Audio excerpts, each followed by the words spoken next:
औज़ुबिल्लाहिमिनश्शैतानिर्रजीम बिस्मिल्लाहिर्रहमानिर्रहीम। I am Faisal Mahmood from simple physics YouTube channel. आज हम क्लास फर्स्ट ईयर का चैप्टर नंबर 2 का टॉपिक है vector addition by rectangular components, उसको डिस्कस करेंगे। उससे पहले रेक्टेंगुलर कंपोनेंट्स उनको देखेंगे कि किस तरह से कंपोनेंट्स बनते हैं, एक वेक्टर के कंपोनेंट्स क्या होते हैं, और फिर उसके बाद हम vector addition by rectangular components की तरफ बढ़ेंगे। सबसे पहले रेक्टेंगुलर कंपोनेंट्स, इसकी definition effective value of given direction is called component of a vector. इससे मुराद क्या हुई कि जो हमारे पास इफ़ेक्टिव वैल्यू होती है किसी वेक्टर की, उसको हम किसका नाम देते हैं? कंपोनेंट ऑफ अ वेक्टर का नाम देते हैं। यहाँ पे हम ऐसा करेंगे कि कंपोनेंट से वेक्टर बनाएंगे और फिर वेक्टर से कंपोनेंट्स हम कंस्ट्रक्ट करेंगे। सबसे पहले कंपोनेंट्स फ्रॉम वेक्टर के, अगर हमारे पास एक ये वेक्टर है, लेट्स सपोज ये ओ ए, तो हम इसके कंपोनेंट्स कैसे ड्रा करेंगे कि सबसे पहले यहाँ से हेड से हम नीचे की तरफ एक कंपोनेंट ड्रा कर लेंगे, फिर इधर से हमारे पास यहाँ से एक्स एक्सिस के अलांग आ जाएगा, तो ये हमारे पास इसका जो वेक्टर बनेगा, कंपोनेंट बनेगा, इसको हम ए एक्स और इसको हम बी एक्स का नाम देंगे। That is equal to resultant vector A. और यहाँ से अगर हम वेक्टर की वैल्यू लिखना चाहें तो हमारे पास बन जाएगी ए एक्स प्लस ए वाई, सॉरी, यहाँ पे हमारे पास जो कंपोनेंट होगा वो क्या होगा? वाई होगा। सो यहाँ पे इस कंपोनेंट को, ये हमारे पास वेक्टर है, that is equal to A x plus A Y. ये आ गया वेक्टर से हमारे पास इसका कंपोनेंट आ गए, ठीक है। उसके बाद अगर हम कंपोनेंट को अलग से डिफ़ाइन करना चाहें तो किस तरह से डिफ़ाइन करेंगे? इसी डायग्राम को साथ लेते हुए, लेट्स सपोज अगर मैं ये यहाँ से इसकी वैल्यू कैलकुलेट करूँ वेक्टर की, तो ये रिजल्टेंट वेक्टर जो है ये किसके इक्वल हो जाएगा?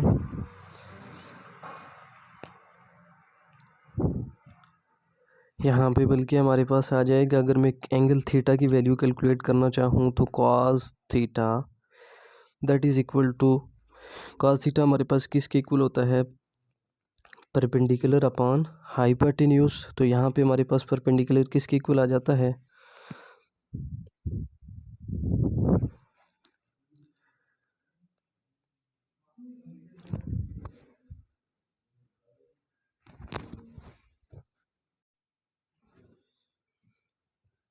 यहाँ पे हम कंपोनेंट्स को देख रहे थे, तो कंपोनेंट्स हमारे पास a is equal to A x plus A y आ गया।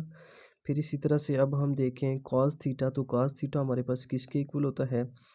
ए x divided by vector a, which means that कि ये हमारे पास जो डायग्राम बनी हुई है ओ बी और ए, अगर हम इसको कह दें तो ये हमारे पास एक ट्राइंगल है, तो ट्राइंगल की मदद से हम कॉस थीटा फाइंड आउट करें तो that is equal to base upon hypotenuse यानी A x divided by A. तो यहाँ से अगर मैं ए एक्स कंपोनेंट की वैल्यू कैलकुलेट करूँ तो that is equal to A cos of theta हमारे पास बन जाएगा। फिर इसी तरह से मैं यहाँ से अगर साइन थीटा की वैल्यू कैलकुलेट करना चाहूँ तो साइन थीटा किसके इक्वल आ जाएगा? Perpendicular upon hypotenuse. तो परपेंडिकुलर मेरे पास क्या है? ए वाई डिवाइडेड बाई हाइपोटेन्यूज मेरे पास क्या है? वेक्टर ए यानी रिजल्टेंट वेक्टर है। तो यहाँ से मैं ए वाई की वैल्यू कैलकुलेट करूँ तो ए वाई इज इक्वल टू ए उधर जाके मल्टीप्लाई हो जाएगा तो ए साइन ऑफ थीटा आ जाएगा। तो इस तरह से हम क्या कर सकते हैं कि जो मेरे पास एक्स कंपोनेंट है और वाई कंपोनेंट है, इनकी हम अलग अलग वैल्यू क्या कर सकते हैं? कैलकुलेट कर सकते हैं। अब हम यहाँ से अगर लेट सपोज मेरे पास 2 कंपोनेंट्स हैं, एक मेरे पास ये वाला कंपोनेंट है और एक मेरे पास ये वाला कंपोनेंट है। अगर ये 2 कंपोनेंट्स हों तो मैं क्या करूँगा कि यहाँ से वेक्टर को कंस्ट्रक्ट करूँगा। कैसे कि ये मेरे पास ओ से लेकर सी तक एक कंपोनेंट था और यहाँ से ओ से लेकर मेरे पास बी तक एक कंपोनेंट था। अब मैं ऐसा करूँगा कि ये जितनी इसकी लेंथ हाइट है, इसी के अकॉर्डिंग यहाँ पे मैं इसी हाइट का कंपोनेंट यहाँ पे ले लूँगा, क्योंकि हमें पता है कि ये पैरेलल कंपोनेंट्स हैं, जो कि हमने पीछे इक्वल कंपोनेंट्स के हवाले से पढ़ा। डायरेक्शन भी इनकी सेम है और साथ में इनका मैग्नीट्यूड भी सेम है, तो यहाँ पे ड्रा करें या यहाँ पे ड्रा करें इससे कोई फ़र्क नहीं पड़ता। तो ये हमारे पास एक ये कंपोनेंट आ गया और एक ये कंपोनेंट आ गया। तो अब इन दोनों को अगर मैं मिला लूँ यहाँ से, तो ये मेरे पास जो वेक्टर बनेगा, ठीक है, ए। तो इसको देखें तो ये हमारे पास ए एक्स और ये हमारे पास वापस क्या बन गया, ए वाई। तो सो अब मेरे पास क्या था कि मेरे पास 2 कंपोनेंट्स थे, तो कंपोनेंट्स की मदद से मैंने वेक्टर को क्या कर लिया, कंस्ट्रक्ट कर लिया। अब मज़ीद अगर हम इसको पाइथागोरस थ्योरम से लिखना चाहें तो हमारे पास किसके इक्वल हो जाएगा कि जो मेरे पास वेक्टर ए है, इसका मैग्नीट्यूड यानी इसका a square is equal to A x का स्क्वायर प्लस ए वाई का स्क्वायर। चूँकि हमें पाइथागोरस थ्योरम क्या बताता है कि जो हमारे पास हाइपोटेन्यूज होता है उसका square that is equal to base का स्क्वायर प्लस परपेंडिकुलर का स्क्वायर, यानी परपेंडिकुलर का स्क्वायर और हाइपोटेन्यूज का बेस का स्क्वायर, दोनों को हम ऐड करते हैं तो हमारे पास रिजल्टेंट आ जाता है। और यहाँ पे रिजल्टेंट हमारे पास वेक्टर है, जबकि जो बेस है और जो परपेंडिकुलर है वो हमारे पास क्या है, इसके कंपोनेंट्स हैं।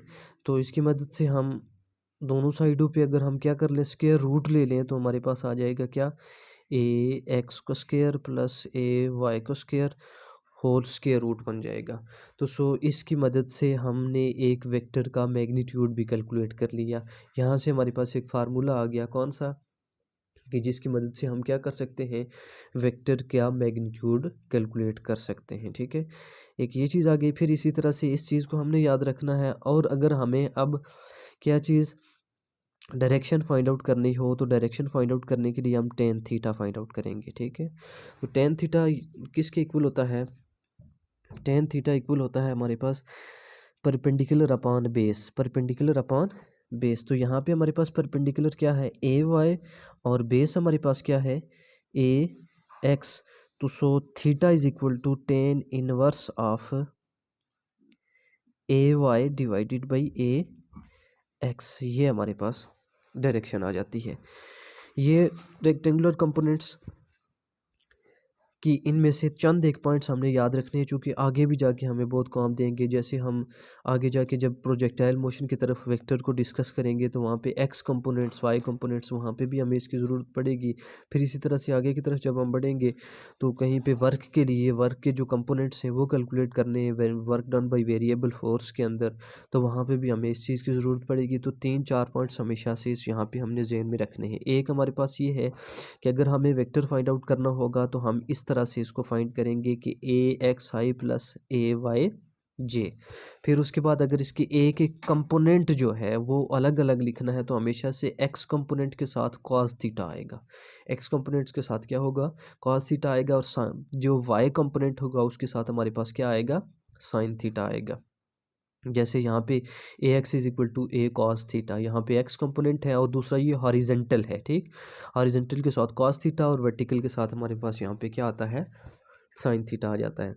अब हम बढ़ते हैं आगे मेन टॉपिक की तरफ, vector addition by rectangular components. ये बहुत ही इंपॉर्टेंट टॉपिक है, ये तकरीबन 4 से 5 मरतबा रिपीट हो चुका है पेपर्स में, तो उम्मीद है कि इस मरतबा भी ये रिपीट हो सकता है। ठीक है, तो इसमें अगर हमें जस्ट डायग्राम की अगर समझ आ जाए तो सारा काम हमारे लिए आसान हो जाता है। तो vector addition by rectangular components के अंदर हमने 4-5 पॉइंट्स जहन में रखने हैं। ये 5 पॉइंट अगर हमारे जहन में होंगे तो डायग्राम की हमें समझ होगी तो हमारे लिए ये सॉल्व करना कोई मुश्किल नहीं होगा। सबसे पहले हमने डायग्राम ड्रा करनी है। डायग्राम ड्रा करने के बाद ये 5 पॉइंट्स अलॉन्ग एक्स एक्सिस, ये कंपोनेंट्स हमने फाइंड आउट करने हैं अलॉन्ग वाई एक्सिस, और उसके बाद हमने वेक्टर को कंस्ट्रक्ट करना है। फिर हमने उसका मैग्नीट्यूड कैलकुलेट करना है जैसे यहाँ पे हमने कैलकुलेट किया, और फिर उसके बाद जैसे यहाँ पे हमने डायरेक्शन देखी थी तो एज इट इज़ यहाँ पे डायरेक्शन कैलकुलेट करेंगे, तो ये हमारा 5 नंबर का क्वेश्चन सॉल्व हो जाएगा। सबसे पहले हमने डायग्राम बनाई, यहाँ पे ये एक्स वाई कोऑर्डिनेट सिस्टम यहाँ पे बनाया। ये एक्स कोऑर्डिनेट सिस्टम है एक्स, और ये हमारे पास क्या है वाई है। तो हमारे पास ये वेक्टर गिवन था, एक ए वेक्टर था, ये हमारे पास क्या था एक ए वेक्टर था, ठीक। और इसी तरह से हमारे पास ये वाला वेक्टर हमारे पास बी वेक्टर था। हमने हेड टू टेल रूल क्या किया, इनको ऐड कर दिया, यहाँ से लेकर यहाँ तक हमारे पास ए वेक्टर, यूँ इसको हमने कंस्ट्रक्ट किया। फिर उसके बाद जो बी वेक्टर था एज इट इज़ उसकी डायरेक्शन उठाई, और यहाँ पे हेड टू टेल रूल इसको यहाँ पे रख दिया। हेड टू टेल रूल क्या है कि फर्स्ट वेक्टर के हेड को सेकंड वेक्टर के टेल के साथ कंबाइन करते हैं, जोड़ते हैं, ज्वाइन करते हैं। और फिर उसके बाद हमने यहाँ पे रिजल्टेंट वेक्टर बना लिया। रिजल्टेंट वेक्टर किसके इक्वल, किस तरह से हम कंस्ट्रक्ट करते हैं कि जो फर्स्ट वेक्टर की टेल है उसको लास्ट वेक्टर के हेड के साथ हम क्या कर लेते हैं, कनेक्ट कर लेते हैं। तो एज इट इज़ हमने यहाँ पे किया, तो ये हमारे पास रिजल्टेंट वेक्टर आ गया। उसके बाद हमने क्या किया कि यहाँ पे इसके कंपोनेंट्स ड्रा किए। सबसे पहले रिजल्टेंट के हम कंपोनेंट्स ड्रा करते हैं। यहाँ पे हमारे पास पी पॉइंट है, तो इसके हेड से हम नीचे की तरफ एक क्या कर देंगे, एक डॉटेड लाइन नीचे की तरफ ड्रा कर लेंगे, और हम ये कहेंगे कि हमारे पास रिजल्टेंट वेक्टर का कि ये क्या है, परपेंडिकुलर या वाई कंपोनेंट है। फिर इसी तरह से यहाँ से लेकर यहाँ तक जो इसकी लेंथ बनती है रिजल्टेंट वेक्टर की, उसको हम कह देंगे कि ये हमारे पास एक्स कंपोनेंट है। अब हम अगर देखें तो रिजल्टेंट के जो कंपोनेंट्स बनाए हैं, अगर ए और बी के कंपोनेंट्स बनाए तो यहाँ से लेकर यहाँ तक हमारे पास एक कंपोनेंट जो है वो देखें तो हमारे पास ए एक्स आता है, ठीक है।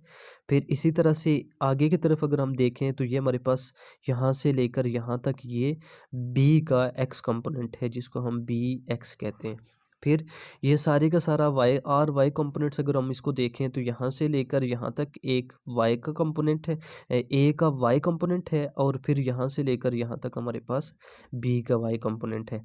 अब हम इसके एक्स एक्सिस के अलॉन्ग कंपोनेंट्स को देखते हैं कि जो रिजल्टेंट कंपोनेंट्स हैं वो अलॉन्ग दी एक्स एक्सिस हमारे पास पॉइंट से किस तरह से आते हैं, ठीक है। तो सबसे पहले ये वाली जो लाइन है हमारे पास इस पॉइंट से लेकर इस पॉइंट तक, इसको हम लिख लेते हैं ओ आर। यहाँ से देखें डायग्राम से हमारे पास ओ आर किसके इक्वल है, ओ क्यू के इक्वल है, ओ क्यू, और फिर उसके बाद प्लस क्यू आर। अब अगर हम इसकी जगह हम कंपोनेंट्स लिखें वेक्टर्स के, तो ये हमारे पास ओ आर की जगह यहाँ से लेकर यहाँ तक ये वाला कंपोनेंट हमारे पास टोटल आर एक्स आ जाएगा, ठीक है। ये हमारे पास क्या आ जाएगा, आर एक्स। ओ से लेकर क्यू तक जो हमारे पास कंपोनेंट बन रहा है उसको हम ए एक्स उसका नाम दिया हुआ चूँकि वो ए का एक्स कंपोनेंट है। फिर उसके बाद प्लस क्यू आर, तो क्यू आर जो है यहाँ से लेकर यहाँ तक हमारे पास ये बी वेक्टर का एक्स कंपोनेंट है जिसको हम क्या कह रहे हैं, बी एक्स। तो ये हमारे पास एक्स कंपोनेंट आ गए, R X is equal to A x plus B X. फिर इसी तरह से आगे हम अलॉन्ग दी वाई एक्सिस इसको अगर देखें तो वाई एक्सिस हमारे पास आर से लेकर पी तक एक रिजल्टेंट वेक्टर का वाई कंपोनेंट है। इसको हम यहाँ पे वाई कंपोनेंट्स हैं, ये हमारे पास R P that is equal to यहाँ से लेकर यहाँ तक यानी आर एस प्लस एस से लेकर हमारे पास क्या बन गया, पी यानी एस पी। अब आर पी की जगह अगर हम पूरा कंपोनेंट लिखना चाहें तो वो हमारे पास आर वाई बन जाएगा। आर एस यहाँ से लेकर यहाँ तक हम देखें तो ये हमारे पास ए का वाई कंपोनेंट है जिसको हमने क्या कहा है कि ए वाई है। फिर इसी तरह से प्लस एस पी जो है ये हमारे पास बी का वाई कंपोनेंट है जिसको हमने बी वाई कहा हुआ है। तो ये हमारे पास क्या बन गया, बी वाई। तो ये इसके y कंपोनेंट्स बन गए। अब हम वेक्टर की तरफ चलते हैं कि वेक्टर किस तरह से कंस्ट्रक्ट करेंगे। तो वेक्टर के लिए मैंने ये कहा था कि आपने ये वाला फार्मूला ज़हन में रखना है। तो हमारे पास अगर यहाँ पे a की जगह वेक्टर कौन सा है, वेक्टर है हमारे पास r, ठीक है। तो ये वेक्टर किसके इक्वल हो जाएगा, हमारे पास एक ए एक्स कंपोनेंट, यहाँ पे ए वेक्टर था तो ए एक्स और ए वाई।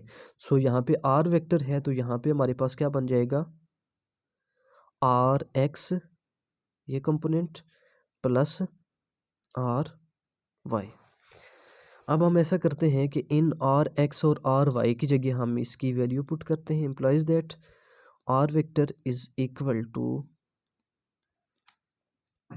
यहाँ पे हमारे पास ये प्लस इसके साथ हमारे पास आई आ रहा है और यहाँ पे हमारे पास इसके साथ क्या आ रहा है, जे आ रहा है, ठीक है।